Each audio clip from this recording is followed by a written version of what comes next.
Hello friends, welcome to NDC channel. ఎలా ఉన్నారు? ప్రతిరోజు బ్రష్ చేస్తున్నారా? Okay, morning 2 minutes, evening 2 minutes, పడుకునే ముందు చేస్తున్నారు కదా, గుడ్. సో వీటితో పాటు ఏం తిన్నా పుక్లు చేయండి. ఇవన్నీ మనం మినిమం ఇదంతా కూడా. అందుకని ఇవొకటి చేస్తూ డాక్టర్ని 6 monthsకి ఒకసారి కలిస్తే క్లియర్. ఓకే, అసలు టాపిక్స్లోకి వచ్చేస్తాను ఇప్పుడు.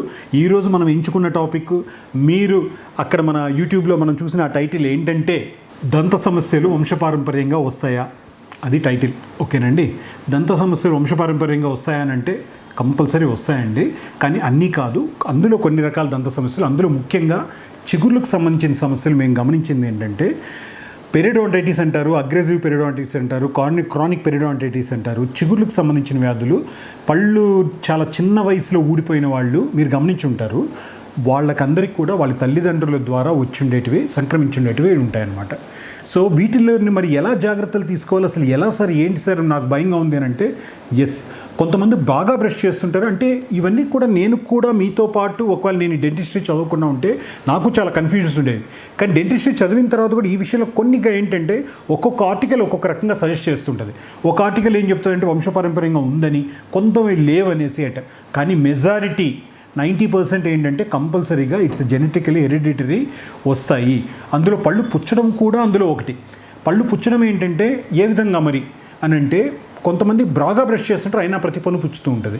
ఇలాంటివి ఏంటంటే వాళ్ళ పేరెంట్స్ని మేము మీ పేరెంట్స్ ఇలాగే ఉందా అని అడిగినప్పుడు, ఎస్ సార్, మా పేరెంట్స్ కూడా ఇలా పళ్ళు పుచ్చున్నాయి. కొంతమంది చాలా చిన్న వయసులో పళ్ళు ఊగడం కానీ, ఎముక కరగడం కానీ, పెరిడోంటైటిస్ ఉన్నప్పుడు, అవును సార్ మా మేనమామలో ఉంది, మా మదర్లో ఉంది, మా ఫాదర్లో ఉంది, ఇలా ఉంది అని అంటారు.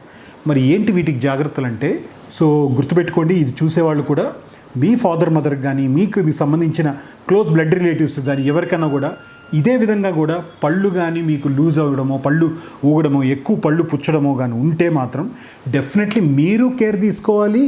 భవిష్యత్తులో మీరు రాబోయే నెక్స్ట్ జనరేషన్ వాళ్ళకు కూడా కేర్ తీసుకోవాలి. సార్ ఏంటి సార్ భయపెడుతున్నారు, కేర్ ఏంటి, నా నెక్స్ట్ జనరేషన్ ఏమీ లేదు, ఖర్చు అవుతుందని భయపడద్దు. కేర్ గురించి అంటే నా ఉద్దేశం మనీ పాయింట్ కాదు. నేను మాట్లాడేది 6 monthsకి కానీ 1 yearకి కానీ డెంటిస్ట్ని కలవడం.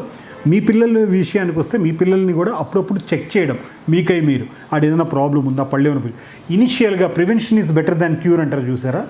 ఒక స్మాల్ ప్రాబ్లం ఉంది అన్న తెలుసుకున్న వెంటనే మీరు అక్కడ కానీ వెంటనే సిమెంట్ పెట్టించడం. ఒకవేళ పన్ను పుచ్చింది అనుకోండి, నలుపు చుక్క కనిపించినట్టు సిమెంట్ పెట్టించుకోండి.